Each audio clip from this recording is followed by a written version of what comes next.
स्वागत है आप सभी का आज की इस वीडियो में। देखिए, आज का जो हमारा टॉपिक है इसे आप स्टैटिस्टिक्स जीके का टॉपिक कह सकते हैं या विश्व भूगोल का टॉपिक। टॉपिक का नाम है प्रमुख जल मड्डू मध्य, यानी प्रमुख जल संधियाँ। कौन कौन सी ऐसी प्रमुख जल संधियाँ हैं जो यूपी पुलिस री एग्ज़ाम के लिए अति महत्वपूर्ण हैं, वो मैंने यहाँ पर लिख ली हैं। ओके, इन्हें मैं आपको मैप के थ्रू कराऊँगा। ठीक है, तो आइए जानते हैं। देखिए, सबसे पहली है डोबर जल संधि। इसे जल मड्डू मध्य भी कह सकते हैं या डोबर जल संधि भी कह सकते हैं। डोबर जल संधि इंग्लिश चैनल और उत्तरी सागर को जोड़ने का काम करती है। ओके, नेक्स्ट है फ्लोरिडा जल संधि। फ्लोरिडा जल संधि मैक्सिको की खाड़ी और अटलांटिक महासागर को जोड़ती है। आइए अब आपको मैं इस फ्लोरिडा की जो जल संधि है उसे दिखाऊं। देखिए, फ्लोरिडा की जो जल संधि है, ध्यान से देखना, ये रही फ्लोरिडा की जल संधि। ठीक है, जो मैक्सिको की खाड़ी और अटलांटिक महासागर को जोड़ने का काम कर रही है। मैक्सिको की खाड़ी ये रही हमारी और अटलांटिक महासागर हमारा ये रहा। देखिए, अगर आप विश्व भूगोल को अगर स्ट्रॉन्ग करना चाहते हैं तो आपके पास ये मैपिंग की ये बुक होनी चाहिए। ऑक्सफोर्ड की ये बुक है, आपके पास होनी चाहिए। ओके, आइए अगली जल संधि के बारे में जानते हैं। देखिए, अगली जल संधि, इसमें एक मैं आपको बताऊंगा बेरिंग जल संधि के बारे में। तो बेरिंग जल संधि हमारी ये है, कहाँ पर है, ये रही बेरिंग जल संधि, जो बेरिंग सागर और चुक्सी सागर को जोड़ने का काम करती है। ठीक है, तो आइए एक एक से उन्हें डिस्कस करते हैं। देखिए, नेक्स्ट है नॉर्थ चैनल।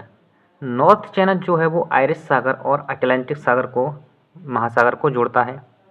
उसके बाद आता है पाक जल संधि, और पाक जल संधि तो आपको पता ही होगी, जो मन्नार की खाड़ी और बंगाल की खाड़ी को जोड़ती है। उसके बाद आता है बेरिंग सागर जल संधि, यानी बेरिंग जल संधि। बेरिंग जल संधि बेरिंग सागर और चुक्सी सागर को जोड़ती है, अभी मैंने आपको मैप में बताया था ना। उसके बाद है डेविस जल संधि। डेविस जल संधि बेपिन खाड़ी और अटलांटिक महासागर को जोड़ती है। उसके बाद है यूकाटन जल संधि। यूकाटन जल संधि मैक्सिको की खाड़ी और कैरिबियन सागर को जोड़ती है। मैक्सिको की खाड़ी और कैरिबियन सागर को जोड़ती है। आइए इसे आपको मैं मैप पर बता देता हूँ। देखो, ये रही यूकाटन चैनल या यूकाटन जल संधि। कहाँ रहा, ये रहा, इधर हुआ हमारा मैक्सिको की खाड़ी और ये रहा हमारा कैरिबियन सागर। ओके, आ गया समझ? ठीक है, आइए आगे बढ़ते हैं। इसके बाद है हारमुज जल संधि। हारमुज जल संधि जो कि फारस की खाड़ी और ओमान की खाड़ी को जोड़ने का काम करती है। पहले इन्हें जान लेते हैं, उसके बाद मैं आपको इन्हें मैप पर दिखा दूंगा। उसके बाद है मैगलन जल संधि जो कि प्रशांत महासागर और दक्षिणी अटलांटिक महासागर को जोड़ने का काम करती है। नेक्स्ट है मलक्का जल संधि। मलक्का जल संधि अंडमान सागर और दक्षिण चीन सागर को जोड़ती है। उसके बाद है जिब्राल्टर जल संधि, ये जोड़ती है भूमध्य सागर और अटलांटिक महासागर को।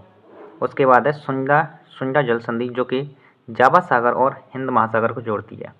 आइए अब इन्हें मैं आपको मैप पर बता दूं कि मैगलन, मलक्का, जिब्राल्टर, सुंडा, ये जल संधियाँ कहाँ पर हैं। ओके,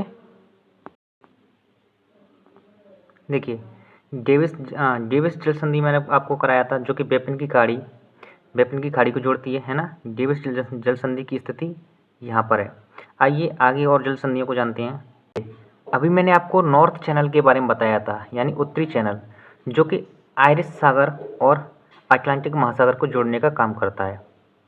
ऐसे ही आप प्रत्येक जल संधि को, अगर आपके पास एटलस की बुक है तो प्रत्येक जल संधि को आप पॉइंट आउट कर लेना। ठीक है, इस तरह से आप अपनी तैयारी को अच्छे से कर सकते हो और आप अपने विश्व भूगोल पर पकड़ बना सकते हो। ठीक है, तो चलिए मिलते हैं अगली क्लास में। धन्यवाद।